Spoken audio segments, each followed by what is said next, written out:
तो नमस्कार दोस्तों, क्या हाल चाल और कैसी चल रही है आपकी पढ़ाई। आज के इस वीडियो में हम लोग बात करने वाले हैं क्लास 12th बायोलॉजी का एक बहुत इंपॉर्टेंट टॉपिक है जो अक्सर आपके एग्जाम में इससे क्वेश्चन पूछे ही जाएंगे। या तो ये लॉग में पूछ लिया जाएगा या तो इससे शॉर्ट में आ जाएंगे। अगर शॉर्ट में बच गए तो भैया एमसीक्यू तो जरूरी आ जाएगा। And this topic name is मादा जनन तंत्र, फीमेल रिप्रोडक्टिव सिस्टम। ये बहुत ही ज्यादा इंपॉर्टेंट है। जिस प्रकार से नर जनन तंत्र इंपॉर्टेंट है उससे कहीं ज्यादा मादा जनन तंत्र इंपॉर्टेंट है, क्योंकि इससे सवाल आपका बनना ही बनना है।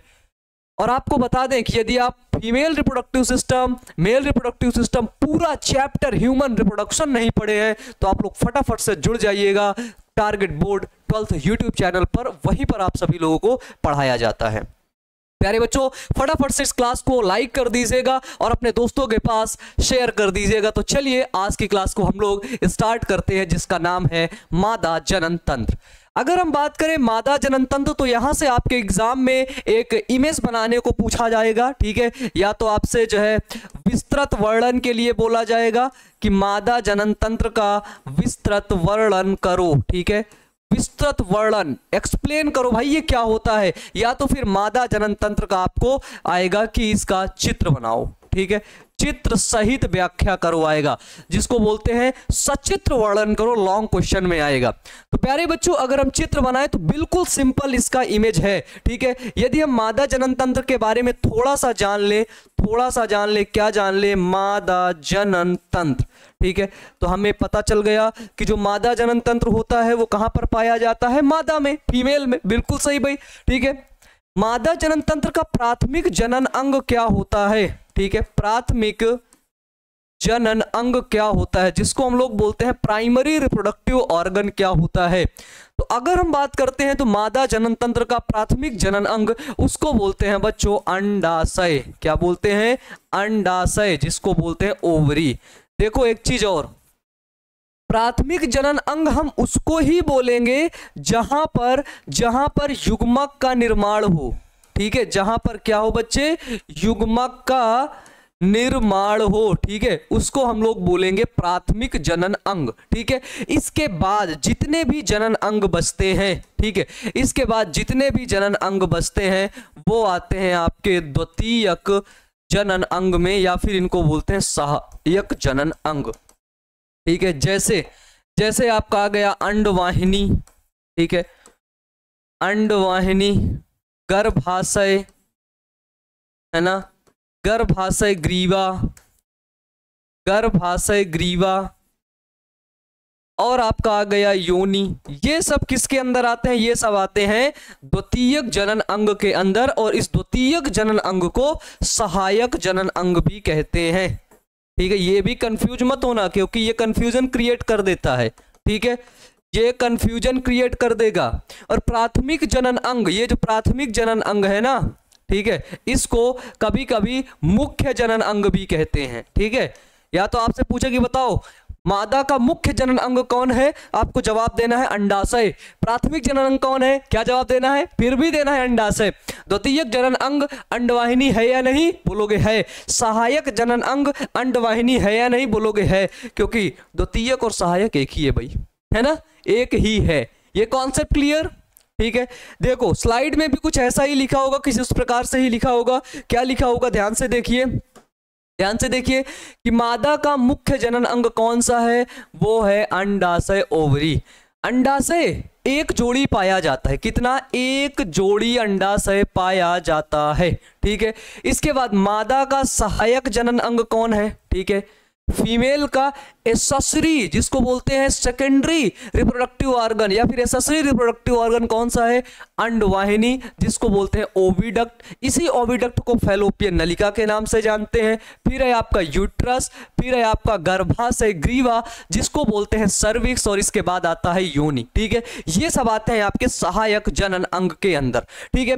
अगर आप मादा जनन तंत्र की संरचना देखोगे तो बिल्कुल सिंपल संरचना है इसकी। आप आराम से एक लाइन में खिंचा करके इसे बना सकते हैं। सबसे ऊपर आपको दिख रहा है गर्भाशय, ये वाला पूरा एरिया गर्भाशय, यहीं पर जो बचवा रहता है ना, यहीं पर रहता है, यहीं से सबका जन्म हुआ है, आप लोगों का, हमारा सबका, ठीक है, इसी गर्भाशय से।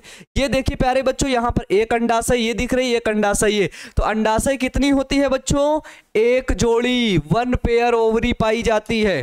ठीक है, ध्यान से सुनना, अंडाशय एक जोड़ी है तो अंडाशय को ले जाने वाली गर्भनली है ना, जिसको इंग्लिश में बोलते हैं ओविडक्ट, ओविडक्ट को ही फैलोपियन नलिका के नाम से जानते हैं। किस नाम से बच्चों, फैलोपियन ट्यूब के नाम से। ठीक है, तो ये फैलोपियन ट्यूब कितनी है, एक गर्भनली ये, दूसरी गर्भनली ये, फैलोपियन ट्यूब भी 2 पाई गई। इसके बाद हम देखते हैं ये यहाँ पर नीचे गर्भाशय ग्रीवा पाया गया। क्या देखने को मिला, गर्भाशय ग्रीवा, जिसको बोलते हैं सर्विक्स। और ये यहाँ पर इसका क्या देखने को मिला, योनि देखने को मिला, यानी कि वेजाइना देखने को मिलता है। ठीक है, ये यहाँ पर वेजाइना, योनि देखने को मिलता है। अगर सेम इमेज आप इधर देखोगे तो ऊपर अंडवाहिनी, ये यहाँ पर देखो अंडवाहिनी, ये यहाँ पर नीचे यहाँ पर हमको अंडाशय देखने को मिला, ये अंडाशय और ये अंडाशय, जस्ट इसके नीचे हमको गर्भाशय देखने को मिला, ये यहाँ पर हमको ग्रीवा देखने को मिला, ये यहाँ पर नीचे हमको योनि यानी कि वेजाइना वाला भाग देखने को मिला। ठीक है, इसके बाद जब हम आगे बढ़ते हैं तो थोड़ा सा पढ़ लेते हैं, क्योंकि इससे अगर लिखने को आए तो आप लोग वहां पर लिख दें।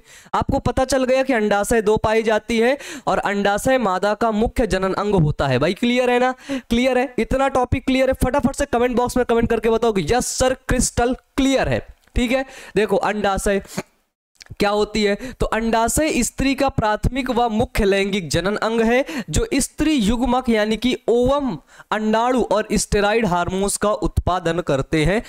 अंडाशय से ही अंडाणु का और स्टेरॉइड हार्मोन्स का उत्पादन होता है, अंडाशय से ही बेटा ये बनते हैं। अंडाशय उदर गुहा, ये जो हमारी एब्डोमिनल कैविटी है, उदर गुहा नीचे की तरफ, ठीक है, उदर गुहा के निचले भाग के दोनों ओर स्थित होता है, क्योंकि अंडाशय 2 होता है, एक लेफ्ट साइड एक right side, left side right side स्थित होता है, जो लगभग 3 सेंटीमीटर लंबा होता है। ये जो अंडाशय है ध्यान से देखिए, ये अंडाशय 3 सेंटीमीटर लंबा होता है, 1.5 सेंटीमीटर चौड़ा होता है और 1 सेंटीमीटर मोटा होता है। ठीक है, अंडाशय श्रोणि क्षेत्र तथा गर्भाशय के स्नायु लिगामेंट द्वारा जुड़ा होता है। गर्भाशय में स्नायु लगे होते हैं, उसके द्वारा ये अंडाशय जुड़ा हुआ होता है।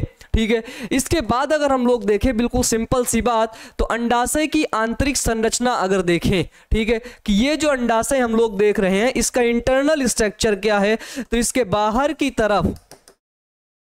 तरफ पाए जाने वाले भाग को बोलते हैं कॉर्टेक्स। ठीक है, कॉर्टेक्स, और इसके अंदर की तरफ जो भाग पाया जाता है उसको बोलते हैं बच्चों मेडुला। ठीक है, कॉर्टेक्स और मेडुला। तो प्रत्येक अंडाशय संयोजी ऊतकों से बना एक परत ट्यूनिका एल्बुजिनिया से स्तरित रहता है। इसके ऊपर एक परत है, उस परत का क्या नाम है, उस परत का नाम है ट्यूनिका एल्बुजिनिया। ठीक है, ट्यूनिका एल्बुजिनिया से क्या रहता है, कवर्ड रहेगी इसकी परत। इस परत के नीचे जनन एपिथेलियम, जिसको बोलते हैं जर्मिनल एपिथेलियम की एक परत होती है।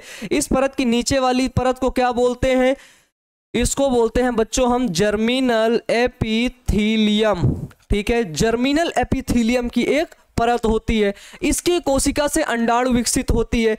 इसी जर्मिनल एपिथेलियम सेल से क्या होगा, ओवम, मादा युग्मक का निर्माण होगा मेरे बच्चे कच्चे। समझ में आया।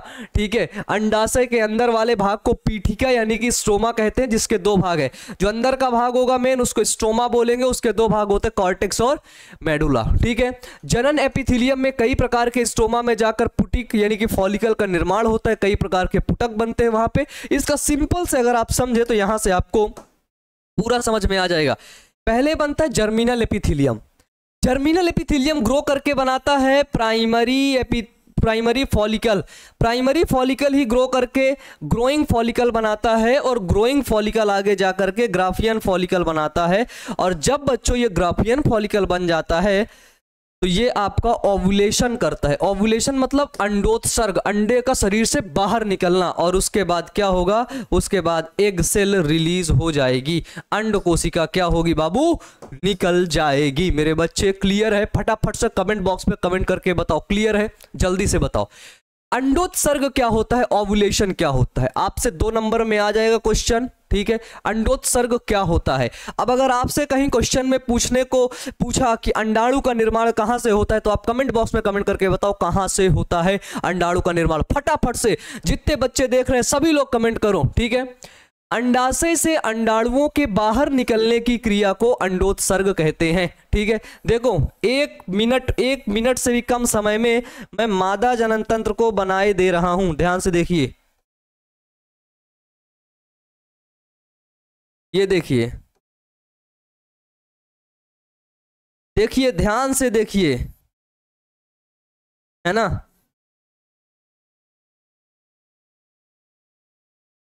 अब देखो ये अंडाशय है ना, हमें पता चल गया भाई ये अंडाशय है, और इस अंडाशय में यहां पर अंडाणु है। ये अंडाणु इस फैलोपियन नलिका में जाता है, कहां पर जाता है, फैलोपियन ट्यूब, ठीक है, फैलोपियन ट्यूब में जाता है, तो उसी क्रिया को कहते हैं क्या, अंडोत्सर्ग। जब अंडाशय से अंडाणु फैलोपियन नलिका में जाता है तो उसको कहते हैं अंडोत्सर्ग, ठीक है। और फैलोपियन नलिका में ही निषेचन की क्रिया होती है, ठीक है, फैलोपियन नलिका में ही फर्टिलाइजेशन की क्रिया होती है। क्लियर है भाई, कहां पे फर्टिलाइजेशन की क्रिया होगी, फैलोपियन नलिका में ही फर्टिलाइजेशन की क्रिया होती है। प्रत्येक मासिक चक्र में एक अंडाणु का एकांतर अंडाशय यानी कि अल्टरनेट ओवरी से अंडोत्सर्ग होता है। मान लो जनवरी महीने में ये अंडाशय अंडाणु को निकाली तो फरवरी में ये निकालेगी, मार्च में ये निकाली तो अप्रैल में ये वाली निकालेगी, एक दूसरे के अल्टरनेट होती है, ठीक है भाई, एक दूसरे के अल्टरनेट होती है। अंडोत्सर्ग प्रति 28 दिन पर लगभग 40 से 50 वर्ष की आयु तक होता रहता है।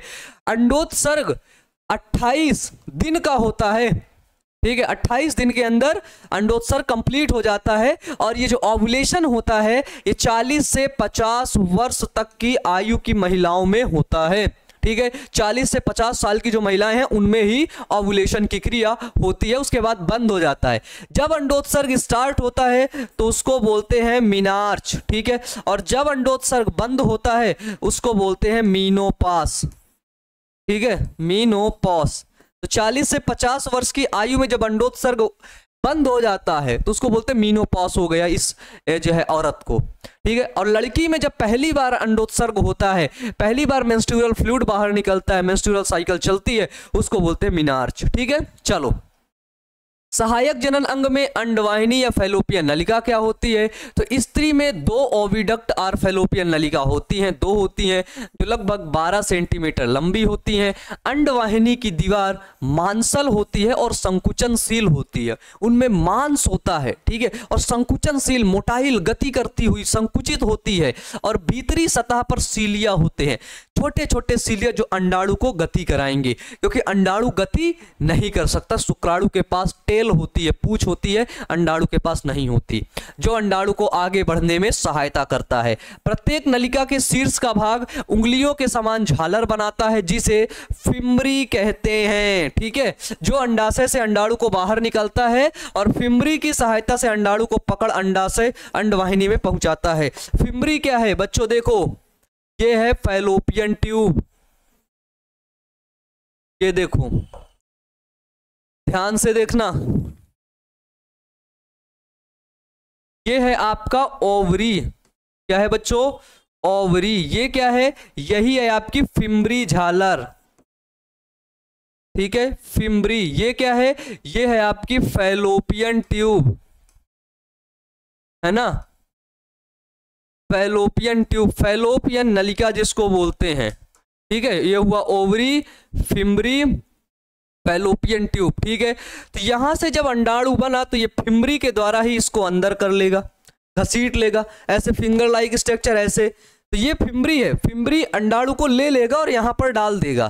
फिर इस फैलोपियन नलिका में छोटे छोटे क्या होते हैं बच्चों, मैंने अभी क्या बताया, छोटे छोटे होते हैं सीलिया, ठीक है, सीलिया, जिसके द्वारा क्या होता है, जिसके द्वारा बच्चों अंडाणु गतिशील हो जाता है, अंडाणु गति करता है, और यही अंडाणु आगे यहां पर आता है। क्या बोलते हैं इसको भाई, है ना, क्या बोलते हैं इसको, तो इसको बोलते हैं हम लोग अंडाशय, वो सॉरी गर्भाशय, यूट्रस में आता है, ठीक है। यहीं पर आकर के इंतजार करता रहता है, किस दिन, 14 से 17 दिन के बीच में यहीं पर अंडाणु इंतजार करता रहता है शुक्राणु का, और अगर फिर शुक्राणु नहीं आता है तो ये अंडाणु आगे बढ़ के रप्चर हो जाता है और मासिक चक्र के रूप में मासिक स्राव बाहर निकलता है, जो खून निकलता है ना, ब्लड निकलता है, उसमें अंडाणु होता है। और यहाँ पर कुछ है ना, यहाँ पर की जो एंडोमेट्रियम तैयार हुआ था शिशु को रखने के लिए,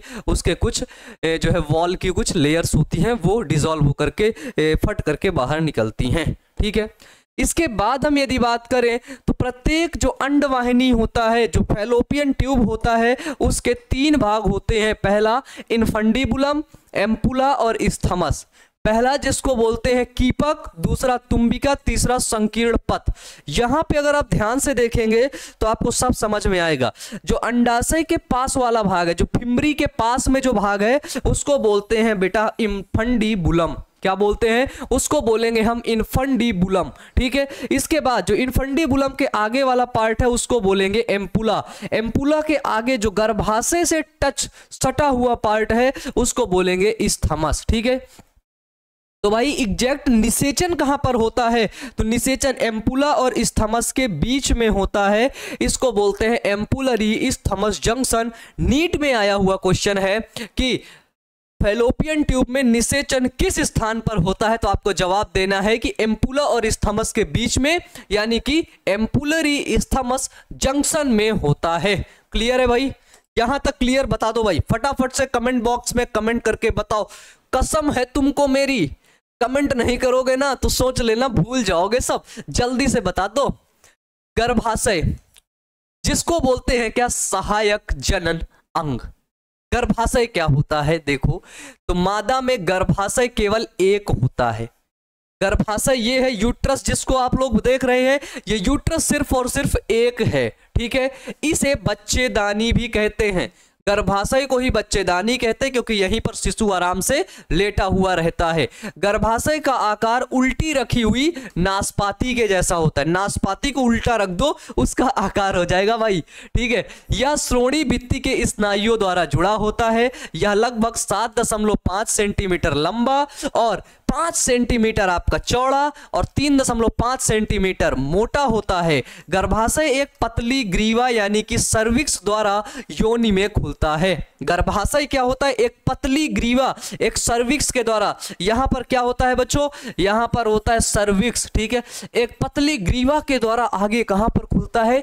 योनि में, वेजाइना में खुलता है। ठीक है भाई, ठीक है, आगे देखो। आगे क्या है? गर्भाशय की भित्ति बहुत इंपॉर्टेंट है। गर्भाशय जो होता है वो 3 परतों से मिलकर के बना होता है। सबसे अंदर वाली परत जिसको बोलते हैं एंडोमेट्रियम, ये देखो सबसे अंदर वाली परत ये यहां पर है जिसको बोलते हैं एंडोमेट्रियम। ठीक है, बीच वाली परत जिसको बोलते हैं गर्भाशय पेशी स्तर, मायोमेट्रियम, ये देखो मायोमेट्रियम। सबसे बाहर वाली परत जिसको बोलते हैं बच्चों पेरीमेट्रियम। तो गर्भाशय 3 दीवालों से मिलकर के बनता है, पेरीमेट्रियम, मायोमेट्रियम एंड एंडोमेट्रियम। याद करो मेरे साथ। तो बच्चा किस परत में रहता है? बच्चा किस परत के टच में रहता है? तो एंडोमेट्रियम के टच में ये जो बाबू रहता है वो रहता है, वहीं से ये खाना वाना लेता रहता है। ठीक है, एंडोमेट्रियम से ये टच में रहता है। ठीक है, ठीक है भाई। चलो अगली चीज देखते हैं, योनि जिसको बोलते हैं वेजाइना। तो वेजाइना क्या होता है? 7 से 10 सेंटीमीटर लंबी एक पेशी नली होती है। ठीक है, योनि के बाहर एक छिद्र, योनि बाहर की तरफ एक छिद्र के द्वारा खुलती है, जिस भाग को वल्वा यानी कि भग कहते हैं। ठीक है, भग जो होता है एक पतली झिल्ली यानी कि हाइमेन द्वारा ढकी रहती है, और योनि मैथुन के समय वीर्य ग्रहण करने का कार्य करती है। ठीक है, वेजाइना जो होती है वो मैथुन के समय सीमेन को ग्रहण करने का कार्य करती है। ठीक है, और इसमें जो हाइमेन होती है, ठीक है, जो एक पतली झिल्ली ढकी होती है, क्या होता है कि वो पतली झिल्ली से आप वर्जिनिटी चेक नहीं कर सकते हैं। ठीक है, बहुत से बच्चों के मन में डाउट रहता है कि उस पतली झिल्ली को जैसे वर्जिनिटी चेक कर लेते, नहीं। ठीक है, क्योंकि वो पतली, इतनी पतली झिल्ली होती है कि कुछ भी काम करते वक्त, चलते फिरते वक्त, दौड़ते वक्त वो फट सकती है। ठीक है, और कई लोगों का ये भी कहना है कि वो होती है कि नहीं होती है। डॉक्टर है, डॉक्टर क्यूट्रस, आप यूट्यूब पर सर्च करिएगा मिलेंगी, वो बताती हैं कि कंफर्म नहीं है कि ये होती है झिल्ली। अगर यहाँ पर ये झिल्ली होती है ना, तो शादी होती है 20-25 साल की उम्र में। अब प्यूबर्टी में जो मासिक चक्र शुरू होता है वो आपका 15-20 पे जो है 12-13 की उम्र में शुरू हो जाता है। तो अगर वो झिल्ली है तो जो द्रव्य है, मासिक चक्र का जो द्रव्य है, जो खून है, वो उसी झिल्ली पे रुक जाना चाहिए, नीचे ना आता। लेकिन वो खून निकल रहा है, वल्वा से आगे, वेजाइना से आगे वो खून बाहर निकल रहा है। तो कैसे निकल रहा है?